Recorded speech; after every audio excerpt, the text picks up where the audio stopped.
tell me that I'm never. Halo semua, salam sejahtera Malaysia, tuan-tuan dan puan yang amat dihormati. Selamat datang ke channel Fels Lifestyle. Saudara-saudara, sebelum ini kita sudah mendapat maklumat di mana DM Zainuddin dan istrinya didakwa. Ini berkaitan dengan tidak mematuhi notis dan juga berkaitan dengan pengisytiharan harta ataupun aset. Jadi saudara-saudara, akhirnya nama DM Zainuddin disebut-sebut sebelum ini selepas Menara Ilham, isu Menara Ilham, dan pada akhirnya isu ini membawa kepada DM Zainuddin dan istrinya didakwa. Nah, saudara-saudara, rupanya selepas saya membuat spekulasi adakah kalau benar DM Zainuddin dan istrinya benar-benar bersalah, adakah kedua-dua mereka akan ditangkap masuk penjara. Kalau benar ditangkap, agak-agak berapa lama hukuman penjara DM Zainuddin dan istrinya? Adakah sama dengan bekas Perdana Menteri Najib Razak selama 12 tahun hukuman penjara, yang kini Najib Razak berada di penjara Kajang?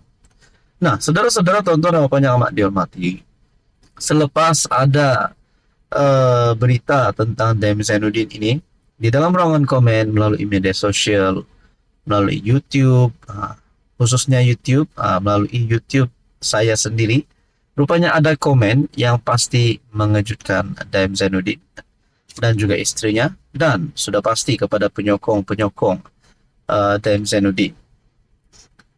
Tangkap di penjara 10 tahun, denda RM 10 bilion dan sebat 10 rotan. Bagi hukuman sebatan rasanya tidak sesuai bagi DM Zainuddin. Kalau saya tak silap, hukuman sebat ini hanya bagi ada peringkat umur ataupun peringkat usia. Jadi saudara-saudara, rupanya ini komen, pasti satu komen yang menunjukkan bukti penolakan rakyat kepada DM Zainuddin. Tangkap di penjara 10 tahun, denda 10 bilion. Dan ada juga komen lain yang mengatakan terbaik kalau ditangkap sebab wang rakyat dan wang negara disakau terlalu banyak sehingga jadi kaya raya. Kalau salah wajib dipenjara, kan baru adil.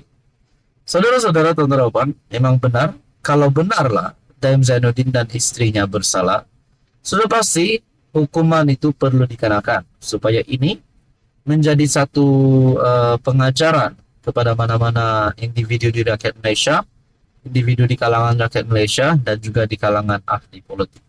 Ini pasti satu berita duka cita untuk Tun Mahathir, karena beliau adalah sekutu rapat Tun Daeng Zainuddin. Apapun, kita nantikan saja apa yang akan berlaku selepas ini. Halo semua, salam sejahtera Malaysia, tuan-tuan dan puan yang amat dihormati. Terima kasih kerana setia dan terus bersama di dalam channel ini. Tuan-tuan dan puan, ini satu perjalanan politik Zahid Hamidi yang kita dapat lihat sebenarnya telah mengalahkan perjuangan Tun Dr. Mahathir Mohamad.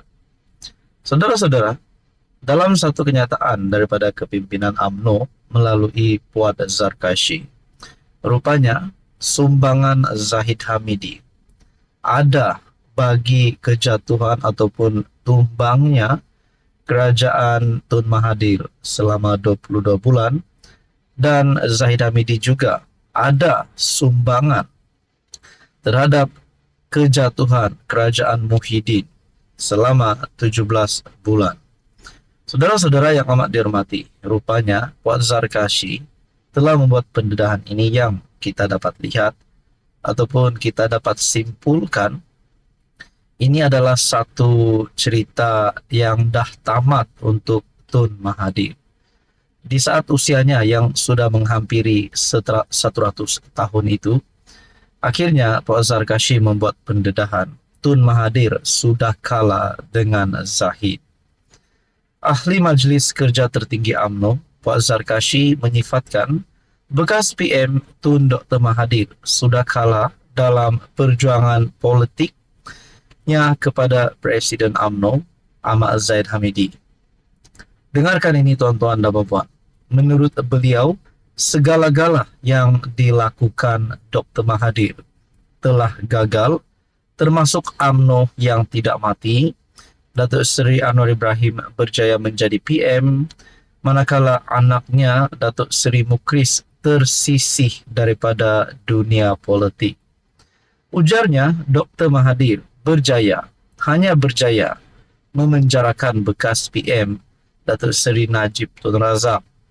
Oleh itu, sumbangan Zahid jatuhkan kerajaan 22 bulan Tun adalah benar. Sumbangan Zahid jatuhkan kerajaan 17 bulan Muhyiddin juga benar. Dan yang menarik saudara-saudara, ini yang perlu kita ambil perhatian. Dan sumbangan Zahid UMNO berkuasa sehingga hari ini juga benar. Tun M tidak suka mengalah, kali ini dia kalah. UMNO masih ada tempat berbakti kepada rakyat. Berehatlah Tun, jasamu tetap dikenal. Menerusi kenyataan daripada Puan Zarkashi, menerusi catatan di laman sosial FB beliau.